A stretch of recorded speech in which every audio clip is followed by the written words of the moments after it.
dread underwear shopping. Mom and I meet my cousin, and we walk into the lingerie store.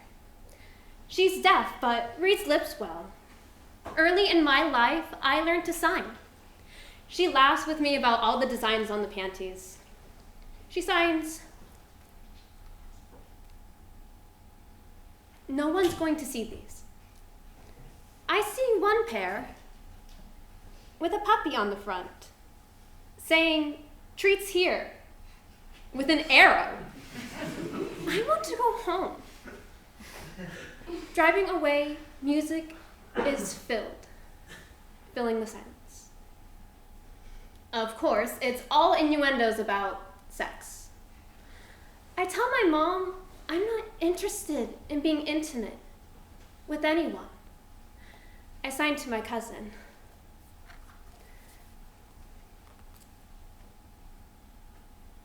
I'm fine with kissing, just not sex.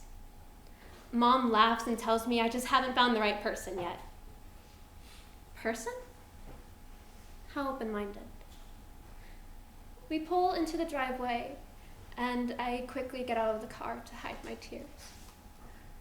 I thought Mom would reassure me, tell me that I'm normal, that yes, some people don't desire sex.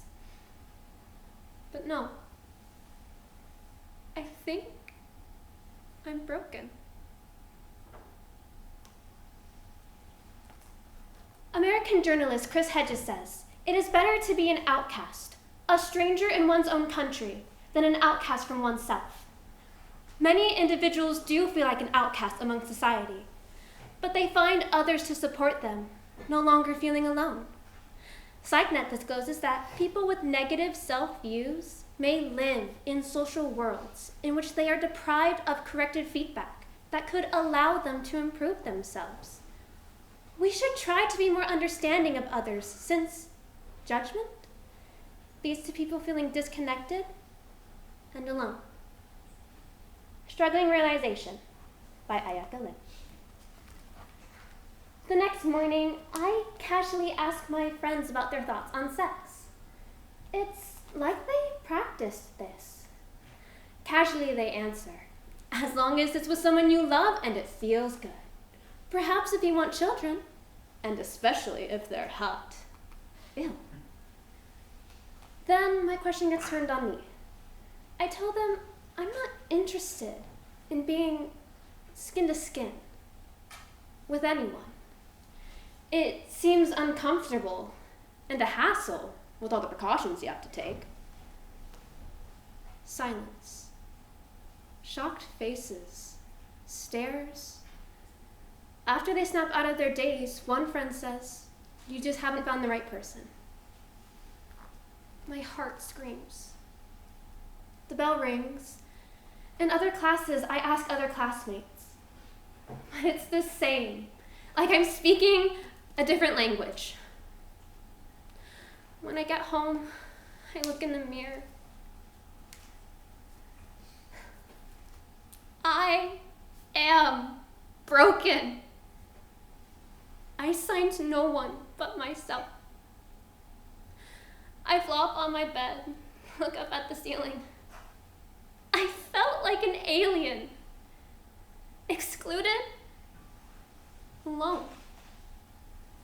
No one wants to be with someone who doesn't want sex.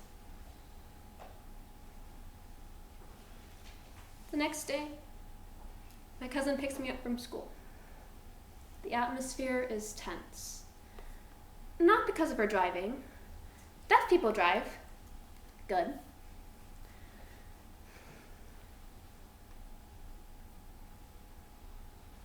I feel like an outcast.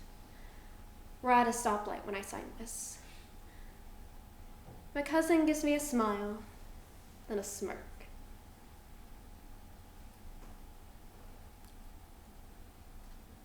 An outcast?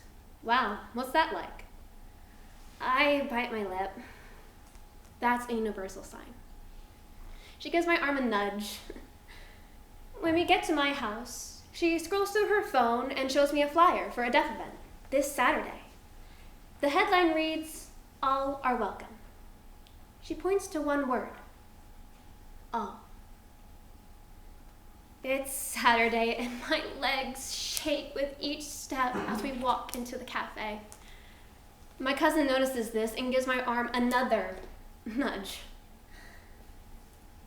At first, I do feel welcome, but I'm slow in sign.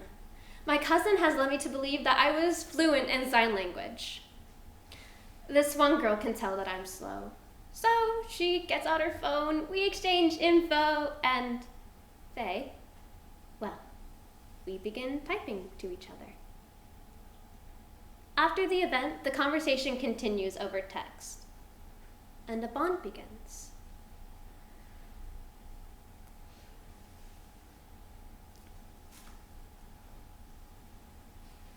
She begins to touch me, and when we meet, physically.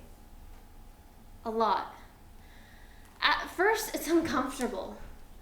It's part of her culture. Soon, I start to crave it. Simultaneously, I become faster in sign too. So it seems almost natural when one day we're talking about sex. My hands shake as I sign.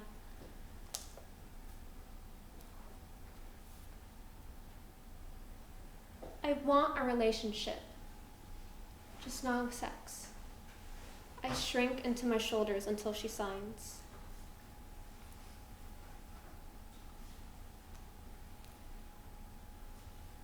Maybe you're asexual, like me. On our phone, we scroll through to see that asexual, the lack of sexual attraction to others or interest in sexual activity. I no longer feel alone. Faye tells me about her life growing up as the only deaf child in her family. She felt like an outcast until she met other deaf people.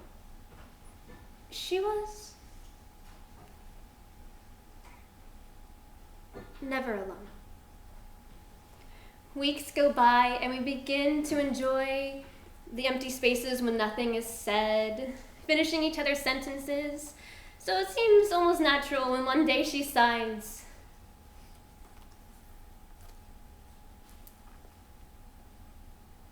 She's in love with me. What? No. No. I should be touched. In my heart. Not my body. I feel like a kid being restrained, having medicine forced down their throat to fix them. But I don't need to be fixed. I'm not broken. But she clarifies.